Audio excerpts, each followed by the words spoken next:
Welcome back to 21 Boom in our live meditation series. I'm Coach Feeney, your guide. These sessions are designed to help you dive deeper into yourself, manage life's stress, and optimize your human potential. So once again, find your seat and gently close your eyes and begin taking a few deep breaths. Become aware of the feeling of your body sitting against the chair or your cushion. The feelings of pressure, warmth or cold. And just feel the weight of your body.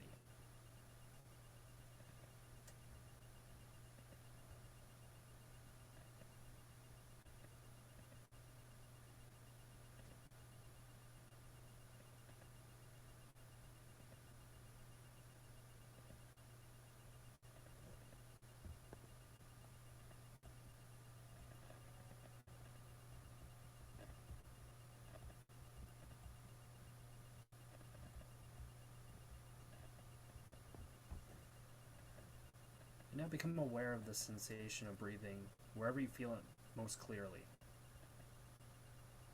Just cover the breath from the moment it arises to the moment it subsides.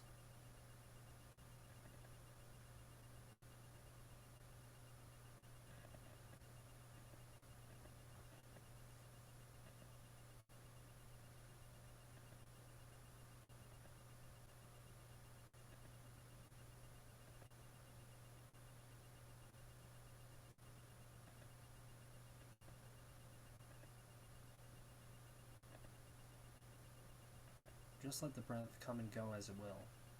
There's no reason to control it. If it's shallow, that's fine. If it's deep, that's fine. Just notice how it is.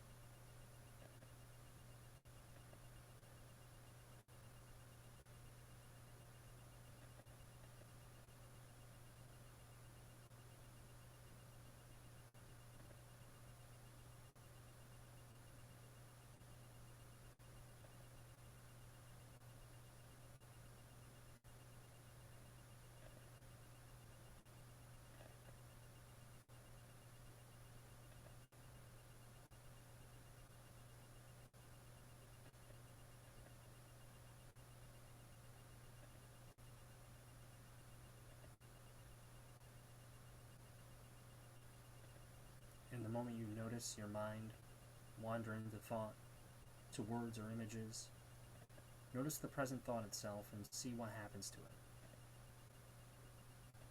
Does it linger? Does it disappear? Look into the nature of the thought itself. Where does it come from, and where does it go when it disappears?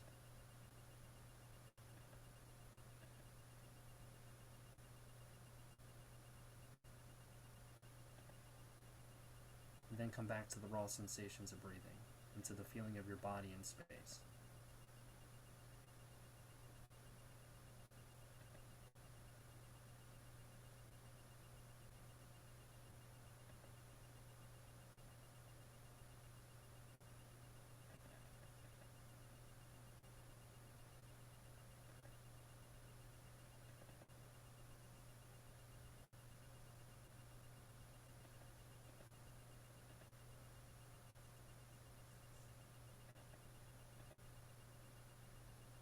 And as you pay attention to the breath, notice the sounds in the environment where you're sitting. See if you can notice each one as it impinges on your eardrum.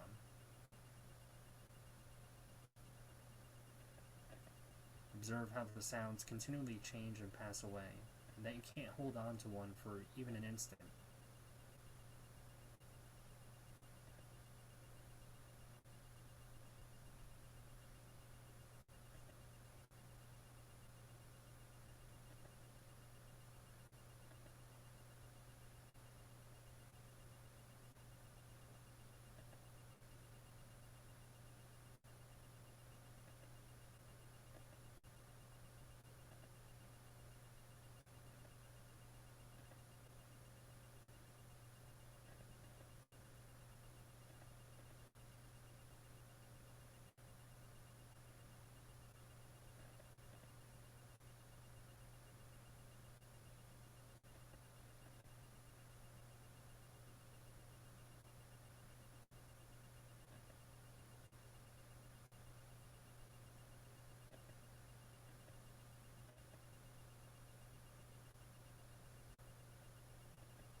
And the moment you notice that your mind has wandered into thought, that you've forgotten, in fact, that you were meditating, pay attention to the thought itself in that instant, and see what happens to it.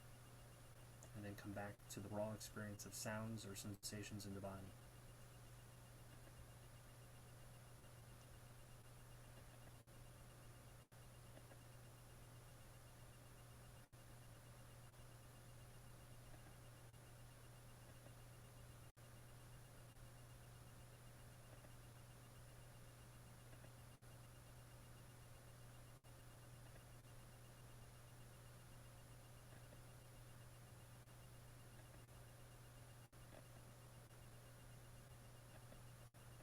You might notice too that even though your eyes are closed, you still have a visual field.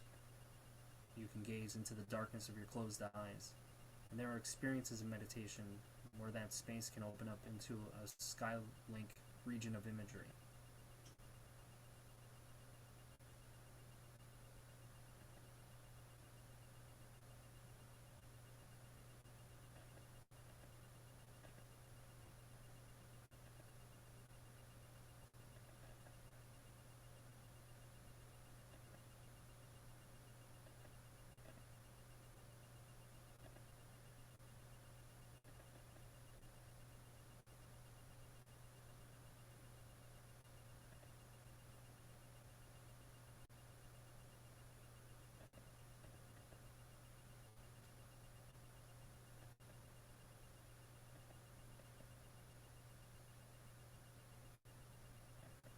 See if you can follow this next breath all the way through.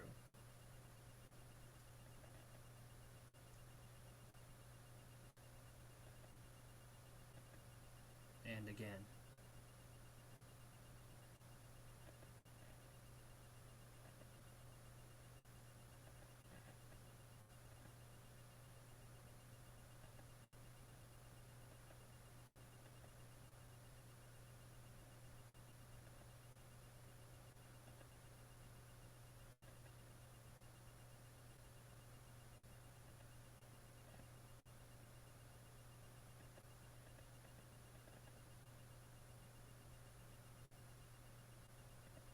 Take a moment to notice any predominant emotion or mood in your mind at this moment.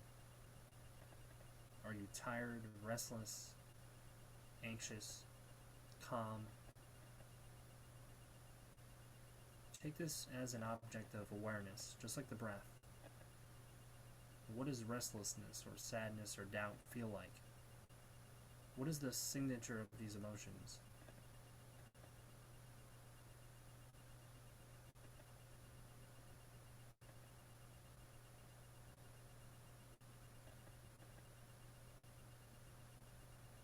Whenever they arise in the body or in the mind, how is it that you can know how they feel at all? Is it a sensation in your face, in your chest?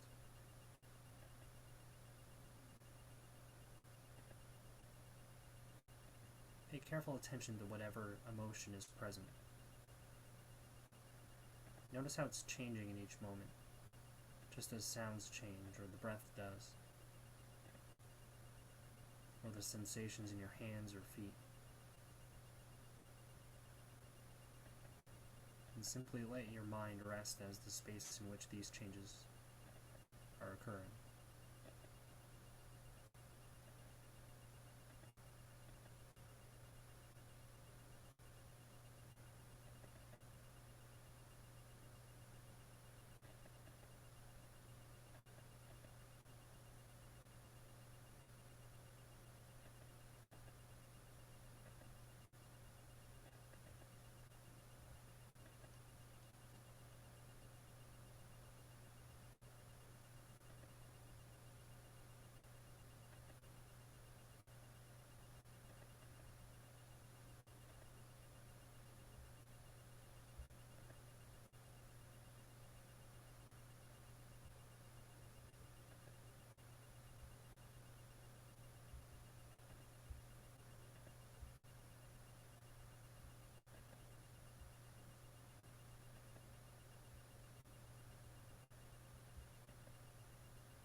For this last minute, adjust your posture slightly See if you can sit a little straighter, pay more careful attention, and just begin again. Notice this first breath. Bring a fresh awareness to whatever it is you can notice in this moment.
In his apology, Plato attributes the following now famous words to Socrates: "The unexamined life is not worth living." Now, whether or not that's strictly true, the unexamined life is certainly needlessly painful both for oneself and for others. And painful or not, the unexamined life is certainly less interesting. We really spend our lives learning how to live, and this isn't necessarily as absurd or as tragic as it sounds. Most of us find a pattern of living that makes approximate sense, and we tinker with it for decades. If you're lucky, you'll discover that you can live more or less how you want. But even if you're lucky, you'll find that it's possible to want the wrong things, to be lured into squandering your time and attention, to be bewitched in a way by things that don't really matter. Even if you're lucky, happiness can be surprisingly elusive. So why meditate? The basic logic is quite simple. The quality of your mind determines the quality of your life. Happiness and suffering, no matter how extreme, are mental events. The mind depends upon the body, of course, and the body upon the world. But everything good or bad that happens in your life must appear in consciousness to matter. This fact offers ample opportunity to make the best out of bad situations, because changing how you respond to the world is often as good as changing the world. Of course, you can try to change the world. You can try to get everyone around you to behave exactly how you want. You can try to never get sick or injured. You can try to keep your favorite possessions from getting damaged or lost. But try as hard as you might, the sources of stress and disappointment and embarrassment and self-doubt will always be there. Happily, there's another game to play, and not everyone knows about it. Rather than try to change the world in each moment, there's another move open to you. You can look more closely at what you're doing with your own mind and actually cease to respond to life in ways that produce needless suffering for yourself and those around you. When you're lost in thought, there are certain things we tend not to notice about the nature of our minds. For instance, every thought or feeling you've ever had, good or bad, has arisen and then passed away.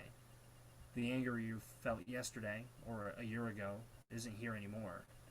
And if it arises in the next moment based on your thinking about the past, it will once again pass away when you're no longer thinking about it. This is a profoundly important truth about the mind, and it can be absolutely liberating to understand it deeply. If you do understand it deeply, that is, if you are able to pay clear attention to the arising of an emotion like anger, rather than merely thinking about why you have every right to be angry, it actually becomes impossible to stay angry for more than a few moments at a time. If you think you can stay angry for a day or even an hour without continually manufacturing this emotion by thinking, without knowing that you're thinking, you're mistaken. This is an objective claim about the mechanics of your own subjectivity, and I invite you to test it. Meditation is the tool you would use to test it. And while I can't promise that meditation will keep you from ever being angry again, you can learn not to stay angry or fearful or embarrassed, etc. for very long. And talking about the consequences of negative emotions in the real world in your life, the difference between moments and hours or days and weeks, is impossible to exaggerate. Now, this is not to say that external circumstances don't matter, but it is your mind rather than the circumstances that determines the quality of your life. Some people are content in the midst of real deprivation and danger, while others are miserable despite having all the luck in the world. And there are practices that allow us to break this habit of being lost in thought and to simply become aware of our experience in the moment. And the main one that I'm going through in these meditations is a technique known as Vipassana, which is generally translated to insight meditation. This comes from the oldest tradition of Buddhism, which is known as Theravada. The quality of mind cultivated in Vipassana practice is almost always referred to as mindfulness. There's nothing spooky about mindfulness. It's simply a state of clear, non-judgmental, and undistracted attention to the contents of consciousness, whether pleasant or unpleasant. This practice has been shown to produce long-lasting changes in attention, emotion, cognition, and pain perception. And these correlate with structural and functional changes in the brain. Mindfulness is now very much in vogue, of course, but it seems to me that there are still many misconceptions about it. It's often taught and marketed as though it was merely an improved version of an executive stress ball, where it really is like the Large Hadron Collider. That is, it's a method of making profound discoveries, in this case about the nature of our own minds. And there's nothing passive about mindfulness. You can even say that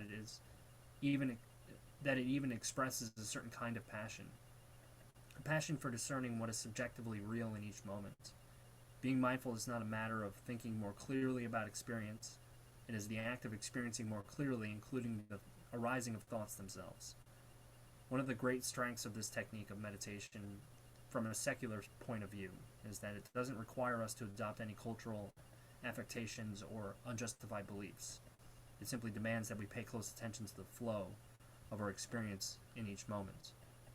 So as you progress through this practice, notice that what you're being asked to do more and more is to simply recognize what is already arising in consciousness in each moment, without modifying it, without grasping at what's pleasant or pushing what's unpleasant away. In some basic sense, meditation is the act of doing less than what you normally do. It's the act of being less distracted in the midst of everything that is already happening on its own. And once one is less distracted, one finally has a tool with which to notice truths about one's mind that otherwise would never be discovered directly. So, I'll see everyone back here next week.